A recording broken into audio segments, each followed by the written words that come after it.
Okay guys, right, I've had a few requests to create a news feature. By news feature I presume you mean a page that will display news and where you can also post news. So what I've done here is I've created two pages. I've got news, which is going to display our news, and I've got post, which is going to allow us to post news. And I'm also going to be using databases. I'll be using a MySQL database with PHP MyAdmin as the interface. So if you're not set up with that already, you can go download that. Just Google for it. Okay, so I'm doing this completely off the top of my head, so maybe it'll be a bit cranky, but we'll see how we go. So we've got our two files, like I've said. This displays news, this posts news, and then here I've got my PHP MyAdmin set up to my database, and I'm going to be using my database PHP MyAcademy. So the first thing we're going to be doing is we're going to be adding a new table on my database, and believe it or not, this is just going to be called news. Now the fields we need are fairly simple. Let's just go into context. We can plan this out. We're going to need an ID to identify each post that's been made. Then we're going to have a title, and we're going to have the body text, and then we're also going to carry the date on this as well. So that's pretty much all we need. So there's 4 fields that we need there. So let's just go back into here. We'll type 4 in there, click go,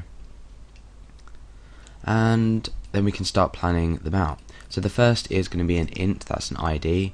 We're also going to make that auto increment up here, and that's going to have a primary key index.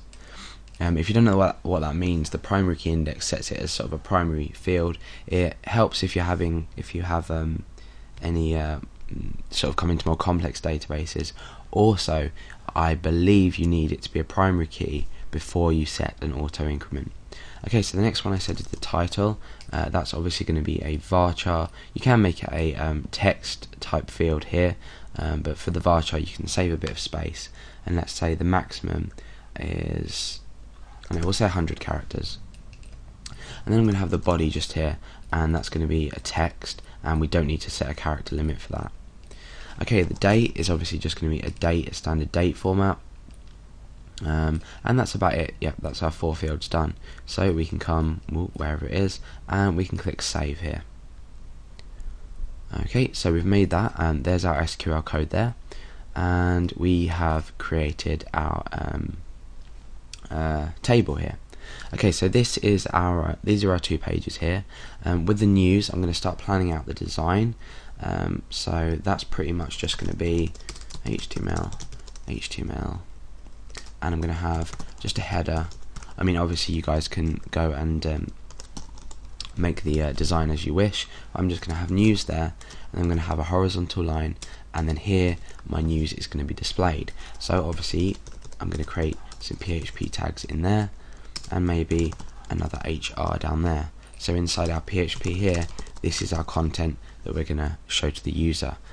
So news will go here.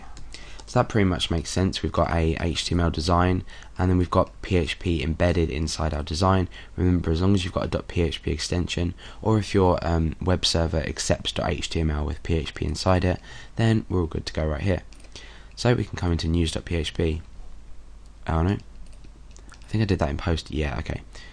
Let's copy this code over to news.php. So make sure you get the right file. Okay, so let's go to news.php, and there's our news page, and our news will go in there. And our post page is pretty much going to be just a standard HTML design. Here we'll just create something simple, so h1, and post news. I mean, you can make this admin accessible only. I do have an admin tutorial for admin only pages. For now I'm just going to show you guys how to sort of post the news. That's probably the most important thing, but I'll let you go and secure this page how you wish.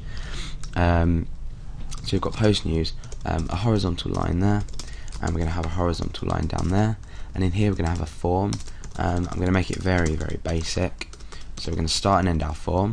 the action, we're going to post to the same page, and we're going to validate it inside there, and the method is going to be post.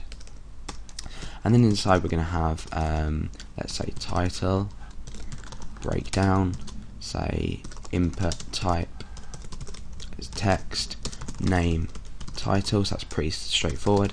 Paragraph down, and we're going to say body, and then we're going to break, and I'm going to have a text area, so text area, and text area, and we can say rows, let's go for 6, and for columns we'll go for like 30 or something like that, yeah, or 35.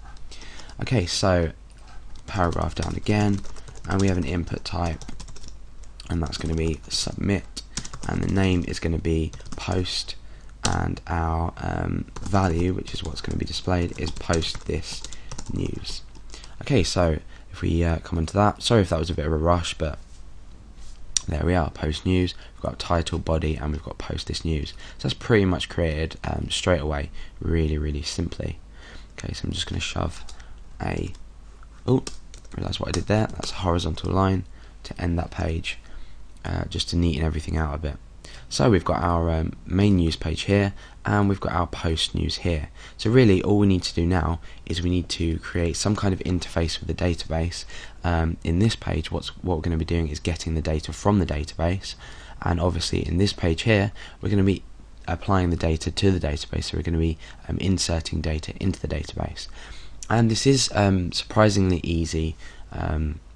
If you follow it along, you should be able to get the hang of it quite quickly. The first thing we're going to do is the ability to display the news. The reason I always do this is because as long as you know that you're taking from your database and everything's displayed properly, when you come to creating your input into the database, i.e. our post.php page, then we can do that, and then everything's done. And everything's sorted out. So the first thing we're going to do in the next part of this tutorial is create our news.php page, where we're going to display the news to the user. So I'll see you guys in a bit. Bye bye.